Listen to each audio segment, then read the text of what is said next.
Gilas versus Taiwan. Galing ang Gilas sa isang impressive performance kontra Hong Kong, and sa laro na to versus Chinese Taipei or Taiwan, makikita natin kung totoo ba yung grabing ball movement nila. Pero first quarter pa lang sa game na to, grabe na yung ball movement ng Gilas. As we can see here, galing sa sablay ng Taiwan, transition, Scottie Thompson, Kai Sotto, early drag screen.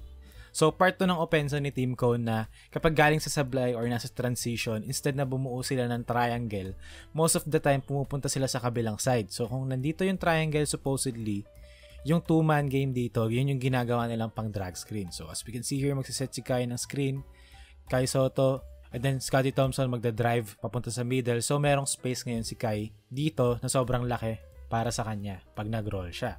As we can see here sa play na to, Scottie Thompson drives to the paint, nakapag-draw siya ng defense, and si Kai Sotto rolling to the basket. So, syempre magko-collapse ng defense. So, kasi meron kang bola, meron kang Kai Sotto na tumatakbo rin sa paint. So, kung makikita natin, merong tatlong Chinese Taipei players na nasa loob ng paint trying to stop the ball. So, ang nangyari dyan, naiwan si Justin Brownlee wide open sa weak side corner.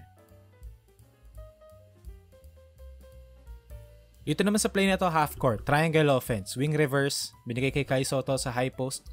So ngayon mag-empty, Dwight Ramos, and then merong guard squeeze na mangyayari dito. Mag-set ng pick si Chris Newsome, magka-cut through si Scottie Thompson para sa two-man game with Kai Sotto. As you can see here, screen, two-man game, Scottie Thompson drives to the baseline, and then nag-roll ulit si Kai Sotto, making the defense collapse. So as we can see here, merong 4 na Chinese Taipei players dito sa paint. And then ang laki ng gaps for shooters like Brownlee, Dwight Ramos, and even Chris Newsome. Pero kung makikita natin sa play na to, after ng drive ni Scottie, nag-45 cut si Brownlee dahil nakatalikod yung mga players ng Chinese Taipei. Ito, nakatalikod lahat kay Brownlee. So Brownlee was free to go to the paint. Nakita siya ni Scottie Thompson, 2 points para sa Gilas. Dito again, triangle, 2 guard front. Meron kang tao sa poste, tao sa corner. Pero instead na magbuo sila ng sideline triangle and ipasa either to the corner or to the post, pumunta sila sa top para sa pinch post with Scottie Thompson and Justin Brownlee. Pero kung makikita natin dito, kung ipi-play natin, ginook ni Justin Brownlee yung defender niya na nagbo-ball watching. Tingnan yung ulo nito, nakatingin lang sa bola. And hindi niya pinapansin si Brownlee. So, ang laki ng space ngayon dito sa paint for Justin Brownlee to attack. Nakita yun ni Scottie Thompson. In-slip ni Brownlee yung pinch post. Alley-oop, 2 points. And dito naman, again, after ng possession ng Taipei, okay, line of deployment, Kai Sotto, ring, Kai Sotto, and the ball. So, yan yung line of deployment. So, nakapag-early seal si Kai Sotto. Nakita ni Chris Newsome na maganda posisyon ni Kai. Quick and easy move from Kai Sotto. Decisive. And for second quarter naman, ang tema, Kai Sotto, ginulat ang mundo. Again, off the miss, early seal kay Kai Sotto, diba? Grabe yung motor. Isa yan sa mga weaknesses niya all throughout. Pero ngayon, nakikita natin si Kai Sotto after ng made or even miss basket from Taipei. Yan yun, nakaseal ka agad and meron kagad siyang posisyon sa poste. And dahil meron siyang height advantage, most of the time makakascore siya. And yung footwork din naman ni Kai Sotto, diba? Hindi rin naman magpapahuli yan. Play na to, makikita natin. Gilas Pilipinas, triangle, pass to the post. So magka-cut through ngayon si Newsome and si Kevin Kiambao magsaset ng down screen for Carl Tamayo. Aangat dito. Makikita natin si Kai Sotto. Again, ginamit niya yung footwork niya para humarap siya sa basket. Nakita niya yung down screen, wide open, Carl Tamayo. 14-foot jump shot. Dito again, triangle, solo. Kai Sotto, post position, face up, reverse pivot. Okay, makikita natin, ginamit niya yung laki niya. Pinwersa niya sarili niya to the basket. Third quarter, almost the same story. Makikita natin, triangle, pass to the wing. So, nagbuo sila ng sideline triangle. Then, pass to the post to Kai Sotto. Magka-cut through ngayon si Scottie and si Justin Brownlee. Makikita natin si Kai Sotto. Ang laki ng size advantage niya kontra sa bantay niya. So, ibig sabihin ito, kitang-kita niya yung buong court. Kitang-kita niya saan pupunta yung mga tao. And siya yung perfect na player ilagay sa ganitong klaseng sistema and sa ganitong klaseng play. Makikita natin, nag-cut through si Brownlee. Naiwan ng bantay ni Brownlee. Nasa may likod ng hips ni Brownlee yung tao niya, which means si Brownlee may advantage sa cut niya. Makikita natin, pag-cut ni Brownlee, na-stuck yung bantay niya, so nahanap siya ni Sotto wide open for the dunk. Grabe. And yun yung mga tipo ng pasa na talagang si Kai Sotto lang yung makakagawa. Kasi yung kombinasyon niya ng size, vision, and playmaking, ilagay mo siya dun sa ganong klaseng posisyon.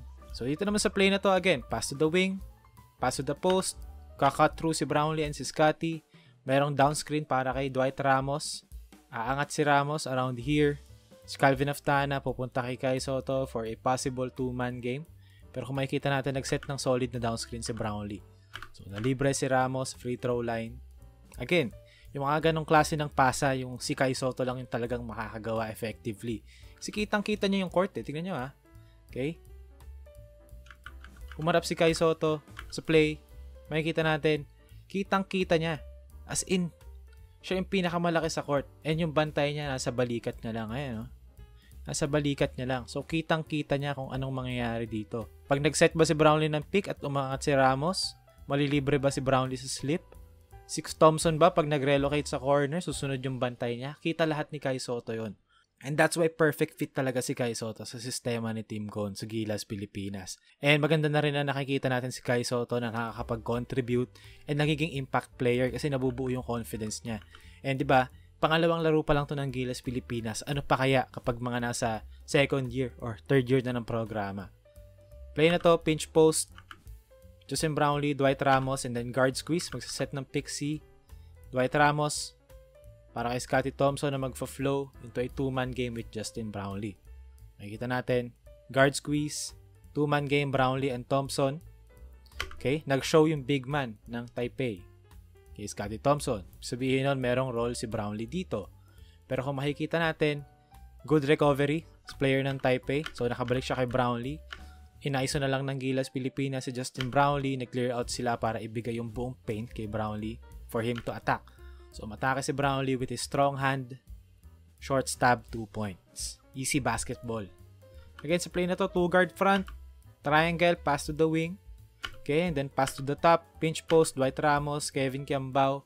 Ginawa nilang 2-man game ball screen. Okay. After that, binlitz ng Taipei, Kevin Kiambao. And wala siyang window para ipasa kay Ramos kasi meron ding help defense dito. So, anong ginawa ng Gilas, Pilipinas? Napansin ni Carl Tamayo and nag-flash siya para sa pressure release. Hinahanap niya ulit si Kiambao after ng pocket pass. At saka kasi, kumpara sa mga huling appearances ng Gilas, Pilipinas and sa mga huling games nila na hindi si Team Cone ng coach, makikita natin na talaga priority sa Gilas, gumalaw yung tao tsaka yung bola. That's a good sign to see. Makikita natin dito, again, solo, drag screen, CJ Perez attacks the gap.